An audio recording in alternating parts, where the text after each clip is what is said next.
Hello everyone, this is the series on Indian polity. और आज का जो हमारा टॉपिक है that is making of Indian constitution. इस वीडियो में हम बात करेंगे about the composition of constituent assembly और हमारा कैसे कॉन्स्टिट्यूशन फॉर्म हुआ। कॉन्स्टिट्यूशन को बनाने के लिए सबसे पहले एक कॉन्स्टिट्यूएंट असेंबली की डिमांड उठी थी। ये डिमांड सबसे पहले एम एन रॉय 1934 में इन्होंने एक आइडिया था जो पुट फॉरवर्ड किया था। एम एन रॉय जो कि कम्युनिस्ट मूवमेंट के एक दिग्गज नेता थे, उन्होंने ये आइडिया पुट फॉरवर्ड किया था कि हमें अपना कॉन्स्टिट्यूशन बनाने के लिए एक कॉन्स्टिट्यूएंट असेंबली की ज़रूरत है। इन 1935 में इंडियन नेशनल कांग्रेस ने ऑफिशियली पहली बार एक कॉन्स्टिट्यूएंट असेंबली की डिमांड रखी। 1938 में जवाहरलाल नेहरू जी ने on behalf of Indian national Congress ये डिक्लेयर किया कि constitution of India must be framed without outside interference, कि हमारे फ्री इंडिया का जो कॉन्स्टिट्यूशन होगा हम किसी बाहरी इंटरफेरेंस के बगैर उसको फॉर्म करेंगे। इट मीन्स जो हमारी कॉन्स्टिट्यूंट असेंबली होगी उसको हम अडल्ट फ्रेंचाइजी के द्वारा चुनेंगे। उसके जितने भी मेंबर्स होंगे वो वोटिंग के द्वारा इलेक्ट किए जाएंगे और वही मेंबर्स हमारे कॉन्स्टिट्यूशन को बनाएंगे। अब यहाँ पर तीन चीज़ें हुई। पहली बार 1934 में एम एन रॉय ने ये आइडिया पुट फॉरवर्ड किया कॉन्स्टिट्यूंट असेंबली का। 1935 में इंडियन नेशनल कांग्रेस ने इसी डिमांड की एक ऑफिशियल डिमांड रखी कॉन्स्टिट्यूंट असेंबली की। 1938 में जवाहरलाल नेहरू ने इंडियन नेशनल कांग्रेस के बिहाफ पे कहा कि हम अपना कॉन्स्टिट्यूशन बिना किसी इंटरफेरेंस के बनाएंगे। आगे होता क्या है, 1939 में सेकेंड वर्ल्ड वॉर चल रही थी जिसमें ब्रिटेन एक पार्टी था। अब ब्रिटेन ने क्या किया, बिना इंडिया से डिस्कस किए या बिना उसकी परमिशन लिए इंडिया को भी वर्ल्ड वॉर का पार्टी बना दिया।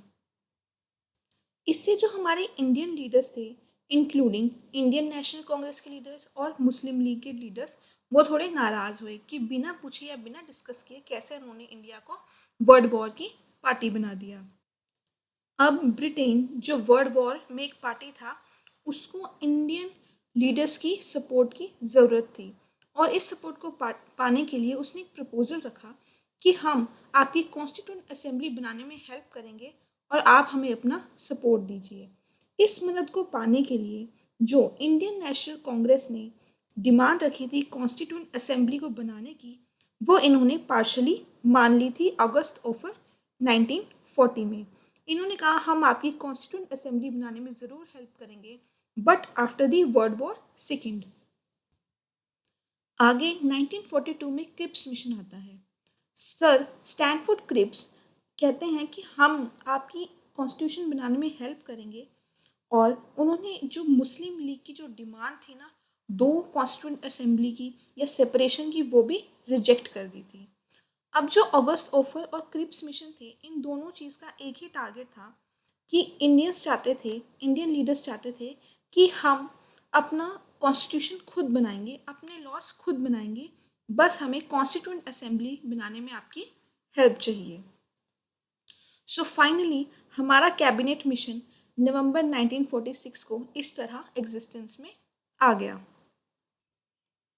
नेक्स्ट हम बात करते हैं कॉम्पोजिशन ऑफ कॉन्स्टिट्यूएंट असेंबली की। इस कॉन्स्टिट्यूएंट असेंबली की टोटल स्ट्रेंथ यानी टोटल मेंबर्स कितने थे, 389। इसमें से 296 सीट्स जो थी वो ब्रिटिश इंडिया को अलॉट की गई थी और 93 सीट्स हमारी प्रिंसली स्टेट को दी गई थी। अभी जो सीट्स 296 थी जो ब्रिटिश इंडिया को अलॉट की गई थी, ये देखते हैं आगे कैसे फर्दर डिवाइड होती है। इसमें से जो 292 मेंबर्स थे वो हमारे 11 गवर्नर प्रोविंसेस से लिए गए थे और जो हमारे 4 मेंबर्स थे वो हमारे 4 चीफ कमिश्नर प्रोविंसेस से लिए गए थे। ये 11 गवर्नर प्रोविंसेस कौन कौन सी थी, ये थी Madras, Bombay, UP, Bihar, central provinces, Odisha, Punjab, NWFP, Sindh, Bengal and Assam. और ये जो हमारी 4 चीफ कमिश्नर की प्रोविंसेस थी, इनमें कौन कौन इंक्लूड था, दिल्ली, अजमेर, कुर्ग एंड ब्रिटिश बलूचिस्तान। अब ये जो 296 सीट्स ब्रिटिश इंडिया को अलॉट की गई थी, इसके लिए इलेक्शंस करवाए गए जुलाई अगस्त 1946 में। इंडियन नेशनल कांग्रेस को 208 सीट्स मिली, मुस्लिम लीग को 73 सीट्स मिली और कुछ छोटे मोटे ग्रुप्स को 15 सीट्स मिली। हर एक प्रोविंस और हर एक प्रिंसली स्टेट को सीट्स अलॉट की गई उसकी पॉपुलेशन के प्रोपोर्शन के अकॉर्डिंगली। जिसकी जितनी ज़्यादा पॉपुलेशन उतनी ज़्यादा उसकी सीट्स। और ये रेशो क्या थी? 1 in million। 10 लाख पॉपुलेशन पे एक सीट्स अलॉट की गई थी। अब जितनी भी ब्रिटिश प्रोविंसेस थी उसमें सीट्स को 3 मेन कैटेगरीज में डिवाइड किया गया था। मुस्लिम कैटेगरी, सिख कैटेगरी और जनरल कैटेगरी। इन कैटेगरी को भी सीट मिली थी उनकी पॉपुलेशन के प्रोपोर्शन में। अब जो हर एक कम्युनिटी के रिप्रेजेंटेटिव थे वो कैसे इलेक्ट किए जा रहे थे? वो इलेक्ट किए जा रहे थे उन्हीं की प्रोविंशियल लेजिस्लेटिव असेंबली की वोटिंग के द्वारा। सपोज कोई मुस्लिम रिप्रेजेंटेटिव खड़ा हुआ है इलेक्शन के लिए, तो उसको प्रोविंशियल लेजिस्लेटिव असेंबली में जो मुस्लिम मेंबर्स होंगे वही वोट डाल सकेंगे। अगर कोई सिख खड़ा हुआ है रिप्रेजेंटेटिव के तौर पे, तो उसे प्रोविंशियल लेजिस्लेटिव असेंबली में जितने भी सिख मेंबर्स हैं वही वोट डाल सकते हैं। और इसमें वोटिंग का मेथड क्या था? Method of proportional representation with single transferable vote.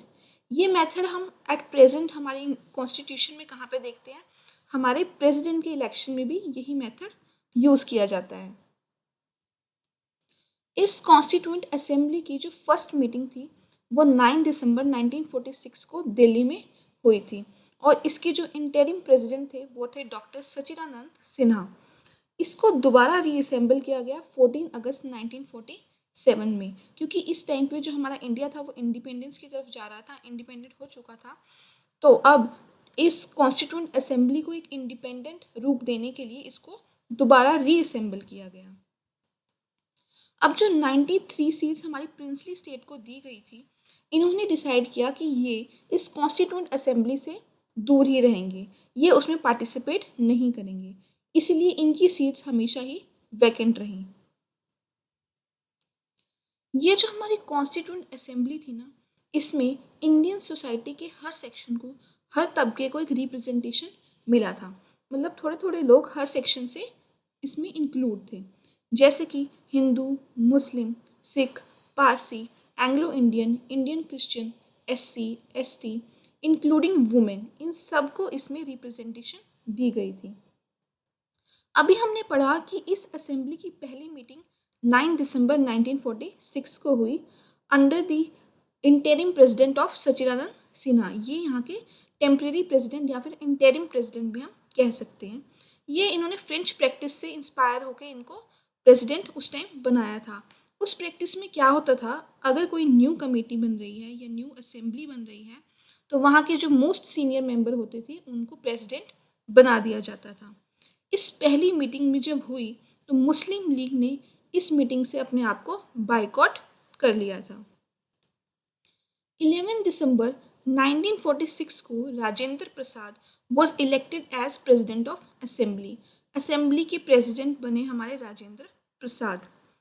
2 दिन बाद ही 13 दिसंबर 1946 को Jawaharlal Nehru ji objective resolution assembly में प्रेजेंट करते हैं। अब ये ऑब्जेक्टिव रेजोल्यूशन था क्या? ऑब्जेक्टिव रेजोल्यूशन में हमारे वो ऑब्जेक्टिव्स लिखे गए थे जिससे हमारा नया देश अब चलाया जाएगा। और इसी ऑब्जेक्टिव रेजोल्यूशन को बाद में थोड़ा बहुत मॉडिफाई करके हमारा प्रीएम्बल बनाया गया। 13 दिसंबर 1946 को ऑब्जेक्टिव रेजोल्यूशन मूव किया और इसे असेंबली ने कब अडॉप्ट किया था? वो डेट थी 22 जनवरी 1947। Next topic is changes by independence act. अब हम देखते हैं जो हमारा इंडिपेंडेंस एक्ट आया उसने हमारी कॉन्स्टिट्यूंट असेंबली में क्या क्या चेंजेस लाए थे। पहला जो चेंज आया कि असेंबली एक फुल सॉवरन बॉडी बन गई। मीन्स अब जो असेंबली है वो सुप्रीम पावर में आ गई है। Assembly also became a legislative body. अब असेंबली क्या है? एक लेजिस्लेटिव बॉडी भी बन चुकी है। मीन्स अब वो लॉ मेकिंग में भी अपनी इन्वॉल्वमेंट दिखा सकती है। जो हमारी फ्री इंडिया की फर्स्ट पार्लियामेंट थी वो कौन बनी थी? वो यही असेंबली थी, वो थी कॉन्स्टिट्यूएंट असेंबली। जब तक हमारा एक कॉन्स्टिट्यूशन नहीं बना था, इसी असेंबली ने एज अ पार्लियामेंट इंडिया के लिए काम किया था। अब जब भी ये assembly as a constituent body मिलती थी, या फिर हम कह सकते हैं कोई कॉन्स्टिट्यूशन का काम करती थी, कॉन्स्टिट्यूशन को बनाने के लिए कुछ काम करती थी, तो इसको कौन चेयर करता था? डॉक्टर राजेंद्र प्रसाद। और जब ये constituent assembly as a legislative body मिलती थी, मीन्स कोई लॉ मेकिंग प्रोसेस का काम करती थी, तो इसको चेयर करते थे हमारे जीवी मावलंकर। जीवी मावलंकर जो थे हमारे फर्स्ट स्पीकर थे लोकसभा के। ये दोनों ही functions as a constituent body और एज अ लेजिस्लेटिव बॉडी हमारे कंटिन्यू करते हैं टिल 26 नवंबर 1949। मुस्लिम लीग जो इस कॉन्स्टिट्यूएंट असेंबली की मीटिंग से विड्रॉ कर चुकी थी, उसकी वजह से हमारी टोटल स्ट्रेंथ पे कुछ इफेक्ट पड़ा था। अब वो इफेक्ट क्या था? पहले जो हमारे मेंबर्स थे 389 ओरिजिनली, अब उनकी स्ट्रेंथ कम होके 299 रह गई थी। और जो हमारी ब्रिटिश प्रोविंसेस के जो हमारे मेंबर्स थे वो 296 थे, अब वो 229 हो गए थे। और प्रिंसली स्टेट को जो 93 सीट्स दी गई थी, अब वो 70 होकर रह गई थी। इस कॉन्स्टिट्यूएंट असेंबली ने कुछ और फंक्शंस भी परफॉर्म किए थे, जैसे कि इन्होंने ये डिक्लेयर किया था कि इंडिया जो है मई 1949 के कॉमनवेल्थ ग्रुप का मेंबर रहेगा। अब ये कॉमनवेल्थ चीज़ क्या थी? ये एक ग्रुप था जिसमें वो सारी कंट्रीज थी जो कभी ना कभी ब्रिटिश रूल के अंदर रही थी। तो इन्होंने कहा था इंडिया मई 1949 के लिए इसका मेंबर रहेगा। इस असेंबली ने हमारा जो नेशनल फ्लैग है ये अडॉप्ट किया था 22 जुलाई 1947 से। हमारे इंडिपेंडेंस से पहले ही इन्होंने हमारा नेशनल फ्लैग अडॉप्ट कर लिया था। इसको डिज़ाइन किया था पिंगली वेंकैया जी ने। हमारा नेशनल सॉन्ग और नेशनल एंथम दोनों एक ही दिन अडॉप्ट हुए थे, दैट इज 24 जनवरी 1950। डॉक्टर राजेंद्र प्रसाद जो हमारे इंडिया के फर्स्ट प्रेसिडेंट थे, उनको इलेक्ट किया गया 24 जनवरी 1950 को। इस पूरी कॉन्स्टिट्यूंट असेंबली के दो वाइस प्रेसिडेंट रहे। उनका नाम था S C. Mukherjee and V T. Krishnamachari. Doctor B N. Rau जो थे वो हमारे कॉन्स्टिट्यूंट असेंबली के कॉन्स्टिट्यूशन एडवाइज़र इलेक्ट किए गए। नेक्स्ट जो हमारा टॉपिक है दैट इज ड्राफ्टिंग कमेटी। अब हमारे कॉन्स्टिट्यूशन को बनाने के लिए, उसका ड्राफ्ट प्रिपेयर करने के लिए एक हमें कमेटी की ज़रूरत थी। तो उस कमेटी का नाम था ड्राफ्टिंग कमेटी। ये कब सेटअप हुई थी? ये सेटअप हुई थी 29 अगस्त 1947 को। इसका मेन टास्क यही था कि इसको न्यू कॉन्स्टिट्यूशन के लिए ड्राफ्ट प्रिपेयर करना था। इस कमेटी के चेयरमैन थे B.R. अम्बेडकर। इन्होंने पहला ड्राफ्ट जो हमारे कॉन्स्टिट्यूशन का पहला ड्राफ्ट था वो पब्लिश किया था 21 फरवरी 1948 को। इस पूरे ड्राफ्ट को डिस्कस करने के लिए लगभग 8 मंथ का टाइम लगा था। आफ्टर डिस्कशन, सजेशन और जितनी भी अमेंडमेंट्स करनी थी उन सबको कंसीडर करते हुए इन्होंने एक सेकेंड ड्राफ्ट दोबारा प्रिपेयर किया और ये सेकेंड ड्राफ्ट पब्लिश हुआ अक्टूबर 1948 को। ये ड्राफ्टिंग कमेटी टोटल 141 डेज के लिए बैठी थी और इसने 6 मंथ से भी कम टाइम में ये पूरा ड्राफ्ट हमारे न्यू कॉन्स्टिट्यूशन का प्रिपेयर कर लिया था। अब कॉन्स्टिट्यूएंट असेंबली ने अपने कुछ और कमिटीज़ भी अपॉइंट की थी ताकि जो कॉन्स्टिट्यूशन मेकिंग का प्रोसेस है, जो उसके टास्क हैं, उसको डील करने में इनकी हेल्प हो सके। कुछ कमिटीज़ वो कौन सी थी देखते हैं। Union power committee, union constitution committee, state committee, ये तीनों ही कमेटीज़ को पंडित जवाहरलाल नेहरू ने हेड किया था। Provincial constitution committee, advisory committee on fundamental rights and minorities, ये दोनों कमेटी को सरदार वल्लभ भाई पटेल ने हेड किया था। ड्राफ्टिंग कमेटी के चेयरमैन थे B.R. अम्बेडकर और हमारी रूल्स ऑफ प्रोसीजिंग कमेटी और स्टीयरिंग कमेटी, इन दोनों के ही हेड थे डॉक्टर राजेंद्र प्रसाद। ये थी हमारी कुछ इम्पॉर्टेंट कमेटीज जो कॉन्स्टिट्यूएंट असेंबली ने अपॉइंट की थी। हमारा नेक्स्ट टॉपिक है enactment and enforcement of constitution. अब जो ये कॉन्स्टिट्यूशन का फाइनल ड्राफ्ट था, ये इंट्रोड्यूस हुआ 4 नवंबर 1948 को। इसके ऊपर एक डिस्कशन चली जो कि 9 नवंबर 1948 तक डिस्कशन चली, या हम इसको कह सकते हैं फर्स्ट रीडिंग चली। ये कितने डेज की थी? ये 5 डेज की रीडिंग थी। सेकेंड रीडिंग जो चली हमारी 15 नवंबर 1948 से लेके 17 अक्टूबर 1949, मीन्स नेक्स्ट ईयर तक ये रीडिंग चली। लगभग 11 मंथ्स तक इन्होंने उस ड्राफ्ट के हर एक प्रोविजन, हर एक लाइन, हर एक फंक्शन को रीड किया और उस पर काउंटर क्वेश्चंस पूछे गए। अब जो थर्ड रीडिंग थी इस ड्राफ्ट की, वो थी 14 नवंबर 1949 को, और 26 नवंबर 1949 को इस ड्राफ्ट कॉन्स्टिट्यूशन को पास कर दिया गया। उस कॉन्स्टिट्यूंट असेंबली में जो 299 मेंबर्स थे, उसमें से उस दिन सिर्फ 284 ही एक्चुअली प्रेजेंट थे। इन 284 प्रेजेंट मेंबर्स ने उस ड्राफ्ट पर साइन किए और हमारा कॉन्स्टिट्यूशन पास हो गया। ओरिजिनली इस ड्राफ्ट में एक प्रियम्बल था, 395 आर्टिकल्स थे और 8 शेड्यूल मेंशन थे। ये तो बात थी कि हमारा कॉन्स्टिट्यूशन कैसे एनेक्ट हुआ, कैसे पास हुआ। अब हम देखेंगे कि वो इन्फोर्स कैसे हुआ, कब वो लागू हुआ। कॉन्स्टिट्यूशन फोर्स में आया 26 जनवरी 1950 को। इसी डेट को स्पेशली चूज किया गया था as a date of commencement of constitution, क्योंकि इसी दिन यानी 26 जनवरी को ही 1930 में पूर्ण स्वराज डे सेलिब्रेट किया गया था। हमारी कॉन्स्टिट्यूट असेंबली को इस कॉन्स्टिट्यूशन बनाने के लिए जो टाइम लगा था वो था 2 years 11 months and 18 days।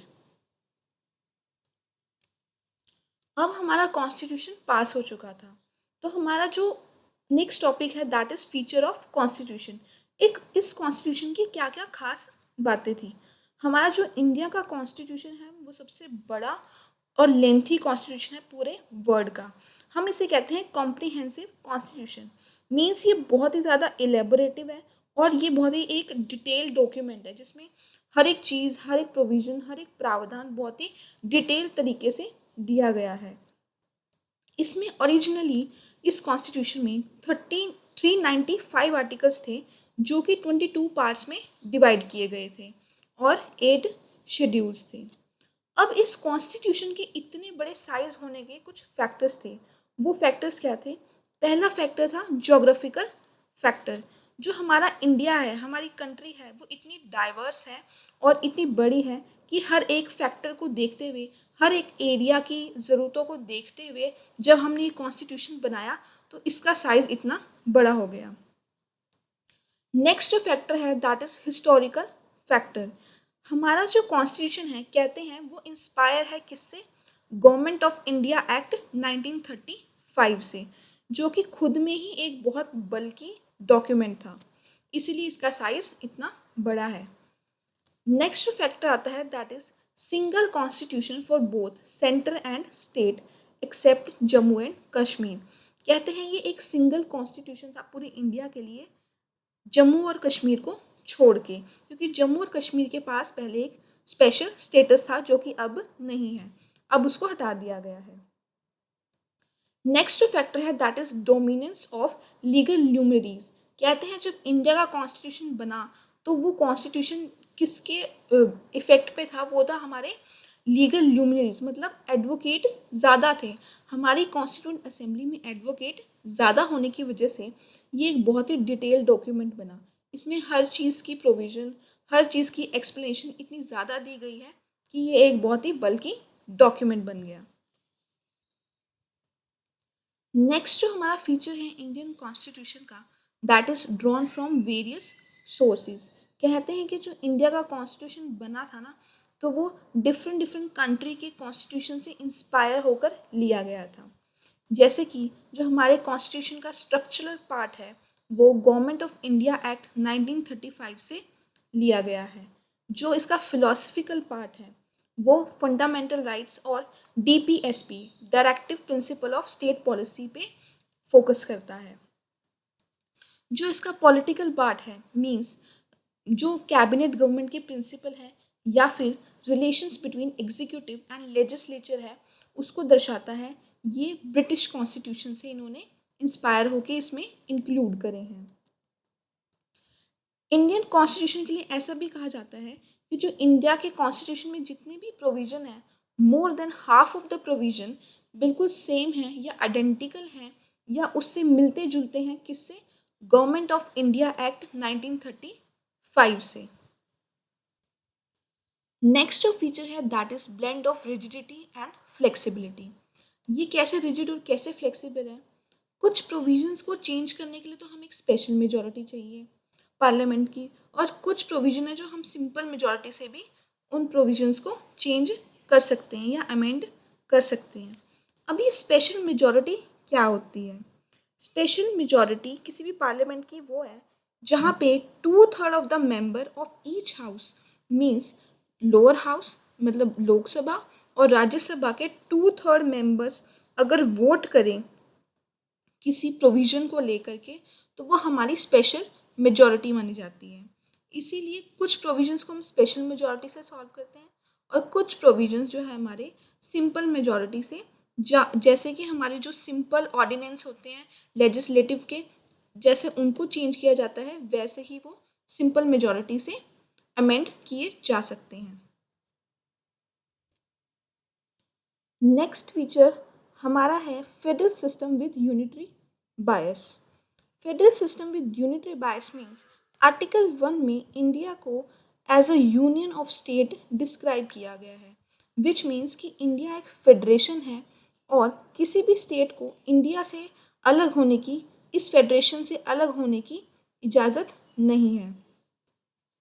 हमारे यहाँ पे इंडियन कॉन्स्टिट्यूशन में कुछ फंक्शंस हैं जो ये दिखाते हैं या रिप्रेजेंट करते हैं कि हमारी इंडिया की गवर्नमेंट नॉर्मल टाइम्स में एज अ फेडरल गवर्नमेंट का काम करती है और इमरजेंसी के टाइम पे एज अ यूनिटरी गवर्नमेंट का काम करती है। वो कौन से फीचर्स हैं, जैसे कि division of power, written constitution, independent judiciary and bicameralism means two house, upper house lower house, Rajya Sabha Lok Sabha. ये सारे फीचर्स हमें बताते हैं कि हमारा जो गवर्नमेंट है वो एज अ फेडरल गवर्नमेंट काम कर रहा है नॉर्मल टाइम्स में। और कुछ फीचर जैसे कि सिंगल सिटीजनशिप, स्ट्रॉन्ग सेंटर, ये रिप्रेजेंट करते हैं कि हमारी गवर्नमेंट एज अ यूनिटरी काम कर रही है इमरजेंसी के टाइम में। नेक्स्ट हमारा फीचर है पार्लियामेंट्री फॉर्म ऑफ गवर्नमेंट। इस सिस्टम में क्या होता है, यूनियन ऑफ इंडिया का हेड हमारे कौन होते हैं, प्रेसिडेंट, और स्टेट के हेड कौन होते हैं, गवर्नर। ये दोनों ही अपनी काउंसिल ऑफ मिनिस्टर की एडवाइस पे एक्ट करते हैं। इस सिस्टम के कुछ फीचर हैं जैसे कि presence of nominal and real executive means हमारे प्रेसिडेंट और हमारे prime minister. Majority party rule, जिस भी पार्टी के ज़्यादा कैंडिडेट्स इलेक्ट होके आएंगे वही पार्टी हमारी लोकसभा में रूल करेगी।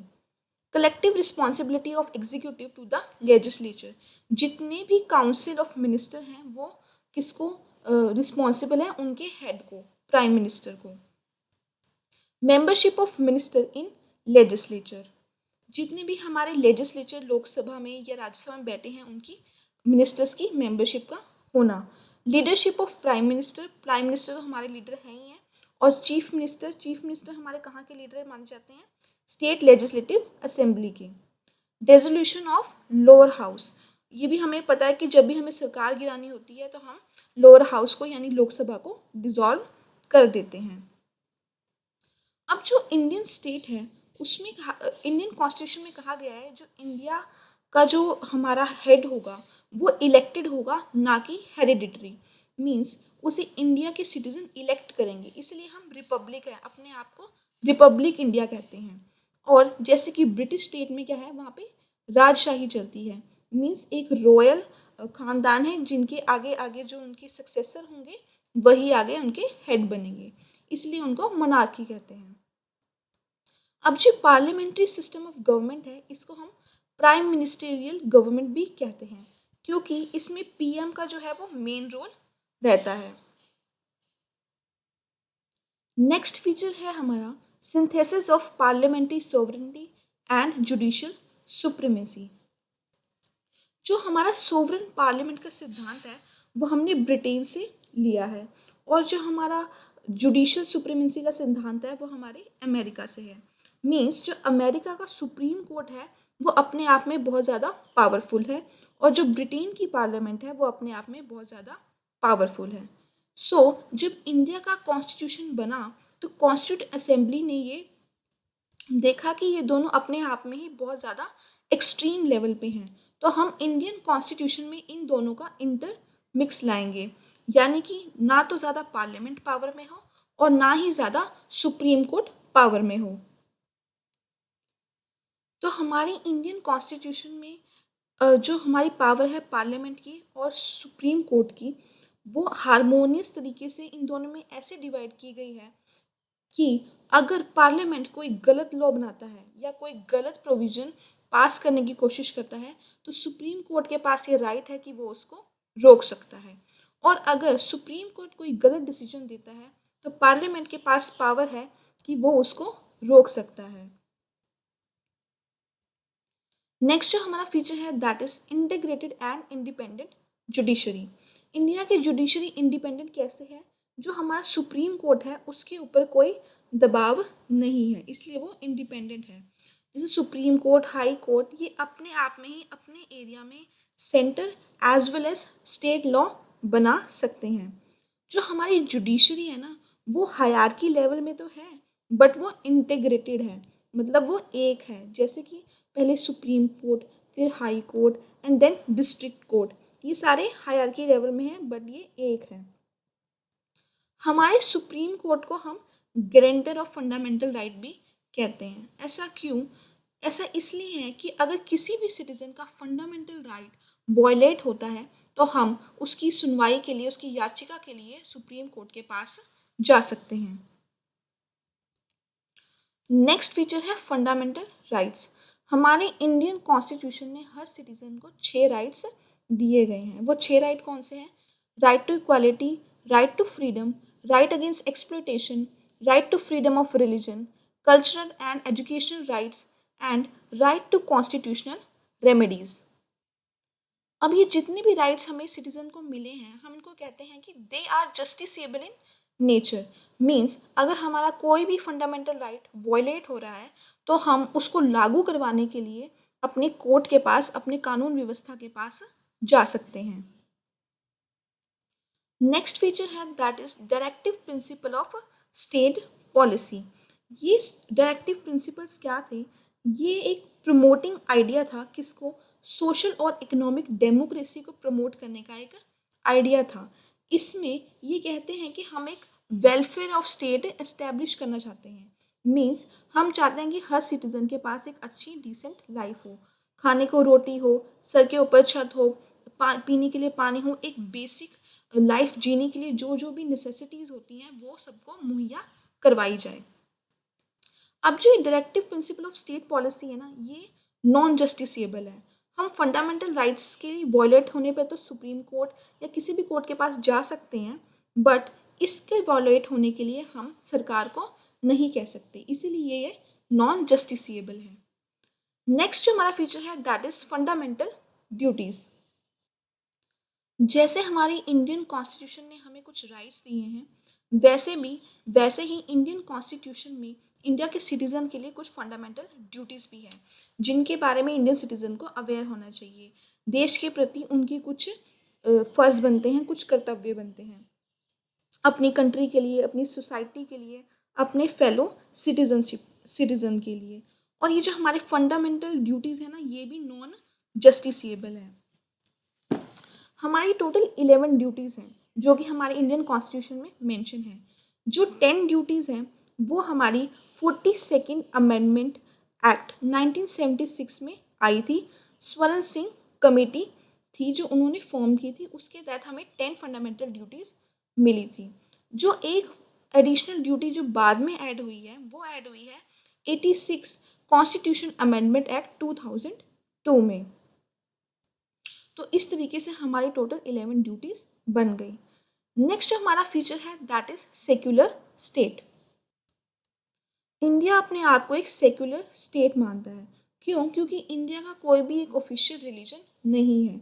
इंडियन कॉन्स्टिट्यूशन में कहा है कि इंडिया का कोई भी ऑफिशियल रिलीजन नहीं है। उसके लिए सारे रिलीजन इक्वल ही रिस्पेक्टेबल हैं और वो हर रिलीजन को प्रोटेक्ट करता है। अब जो ये वर्ड है सेक्युलर, ये कहाँ पे ऐड हुआ था?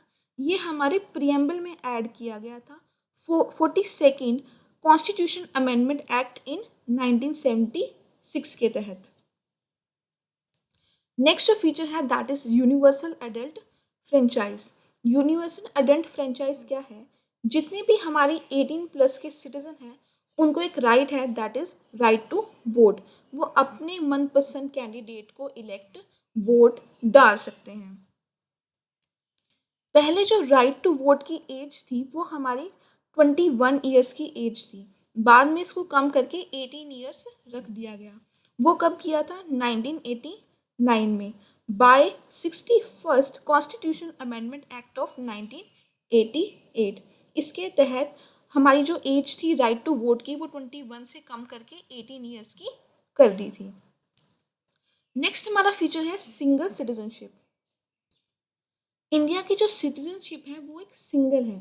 मीन्स अगर हम यूपी में रहते हैं, चाहे हम हिमाचल में रहते हैं, चाहे हम पंजाब में रहते हैं, तो हम ये नहीं कहेंगे कि हम हिमाचल के नागरिक हैं या हम यूपी के नागरिक हैं। हम इंडिया के नागरिक हैं, हम इंडिया के सिटीजनशिप है, हमारी सिंगल सिटीजनशिप है। बट यूएसए जैसे कंट्री में वहाँ पे क्या होता है कि जिस स्टेट में हम रह रहे हैं, जहाँ हम बिलोंग करते हैं, हम वहाँ के सिटीजनशिप तो है ही हमारे पास, बट हमारे पास यूएसए की भी सिटीजनशिप है। बट इंडिया में ऐसा नहीं है। आप इंडिया के नागरिक हो, ना कि किसी पर्टिकुलर स्टेट के। बट हमारी जो डिफरेंट डिफरेंट स्टेट है उससे हमें क्या पड़ता है? हमें डोमिसाइल रिक्वायरमेंट की ज़रूरत बदल जाती है। सपोज़ हम यूपी में रहते हैं तो वहाँ की जो हमारी रिजर्वेशन होगी वो हमें यूपी से मिलेगी। जैसे हम रिक्रूटमेंट की प्रोसीजर के लिए कहीं जाते हैं तो वहाँ पे हमें पता है कि क्या होता है, रिजर्वेशन कोटा होता है। तो इसीलिए हमें हर एक पर्टिकुलर स्टेट के डोमिसाइल रिक्वायरमेंट बदल जाती है जिससे हमें वहाँ के बेनिफिट्स मिलते हैं। नेक्स्ट फीचर है इंडिपेंडेंट बॉडीज़। हमारी जो डेमोक्रेटिक सिस्टम ऑफ गवर्नमेंट है उसको अच्छे से मैनेज करने के लिए या उसका काम चलाने के लिए हमने कुछ इंडिपेंडेंट बॉडीज़ को अपॉइंट किया है। जैसे कि election commission, controller and audit general of India, union public service commission, state public service commission. जो हमारा इलेक्शन कमीशन है ये इंश्योर करता है कि जितने भी इलेक्शंस हो रहे हैं वो फ्री और फेयर हो। चाहे वो पार्लियामेंट के इलेक्शन है, चाहे स्टेट लेजिस्लेचर के इलेक्शन है, चाहे वो प्रेसिडेंट के हो, चाहे वो वाइस प्रेसिडेंट के। इसका काम है ये इंश्योर करना कि ये इलेक्शंस एकदम फेयर होने चाहिए। उसके बाद है controller and audit general of India. इसका ये काम रहता है कि जितने भी सेंट्रल और स्टेट गवर्नमेंट के अकाउंट हैं ये उनको ऑडिट करता है। मीन्स कि जो सरकार के पास जनता का पैसा है वो सही जगह यूज़ हो रहा है, उनके वेलफेयर के लिए यूज़ किया जा रहा है या नहीं। इसीलिए हम इसको कहते हैं कि he act as a guardian of public purse. Means कि ये एक पब्लिक पर्स का गार्जियन है, जो जनता का पैसा है उसको ये गार्जियन करता है। उसके पास है यूपीएससी। जैसे कि वी ऑल नो ये ऑल इंडिया सर्विस रिक्रूटमेंट है जो एग्जामिनेशन करवाती है हायर लेवल की सर्विसेज के लिए। उसके बाद है हमारा state public service commission. State level पे कोई पब्लिक सर्विस कमीशन की रिक्रूटमेंट करवानी हो तो उसके लिए ये रिस्पॉन्सिबल है, उसकी management state public service commission देखता है। नेक्स्ट जो हमारा फीचर है that is emergency provision. Indian constitution में कुछ इमरजेंसी प्रोविजन रखे गए हैं ताकि अगर इंडिया में कोई भी एक्स्ट्रा ऑर्डिनरी सिचुएशन अराइज होती है तो उसको डील करने के लिए ये प्रोविजंस रखे गए हैं। जैसे कि national emergency article 352, state emergency article 356 और फाइनेंशियल इमरजेंसी आर्टिकल 360। हमारी नेशनल इमरजेंसी अब कब लगती है? अगर कोई वॉर की सिचुएशन आ जाए, कोई एक्सटर्नल अग्रेशन हो जाए या फिर कोई आर्म्ड रिबेलियन की सिचुएशन हो तो उस केस में हम नेशनल इमरजेंसी घोषित कर सकते हैं। स्टेट इमरजेंसी या हम इसको प्रेसिडेंशियल रूल भी कहते हैं, प्रेसिडेंट रूल, वो कब लगता है? अगर किसी भी स्टेट कॉन्स्टिट्यूशन मशीनरी में फेल हो जाता है तब हम प्रेसिडेंट रूल लगाते हैं। फाइनेंशियल इमरजेंसी, अगर किस इंडिया की कोई भी फाइनेंशियल स्टेबिलिटी को खतरा है या फिर इंडिया की जो क्रेडिट स्टेबिलिटी है उसको खतरा आ जाता है तो हम फाइनेंशियल इमरजेंसी लगा सकते हैं। नेक्स्ट जो हमारा फीचर है that is 3 tyre government. India में 3 लेवल पे गवर्नमेंट चलती है that is state, centre, state and local government. ये जो थर्ड टायर है गवर्नमेंट का, third tier mean local government, ये कब ऐड किया गया था? ये ऐड हुआ था 73rd and 74th constitution amendment act 1992 के तहत इसको ऐड किया गया था लोकल गवर्नमेंट को। मीन्स जो हमारे रूरल लोकल गवर्नमेंट होगी, जो हमारे गांव की गवर्नमेंट होगी, उसको हम पंचायत से डिस्क्राइब करेंगे, उसको पंचायत डील करेगी। और जो हमारी अर्बन लोकल गवर्नमेंट होगी, जो हमारे शहर के होंगे, उसको म्यूनिसिपैलिटी डील करेगी। तो ये थे हमारे कुछ इंडियन कॉन्स्टिट्यूशन के फीचर। इस वीडियो में हमने बात की कि कैसे कॉन्स्टिट्यूशन बना, कैसे वो इनेक्ट हुआ और क्या क्या हमारे कॉन्स्टिट्यूशन में फीचर रहे। In next video we will discuss about the preamble of constitution, उसके कुछ इंग्रेडिएंट्स, कुछ कीवर्ड्स और टेक्स्ट ऑफ प्रियम्बल।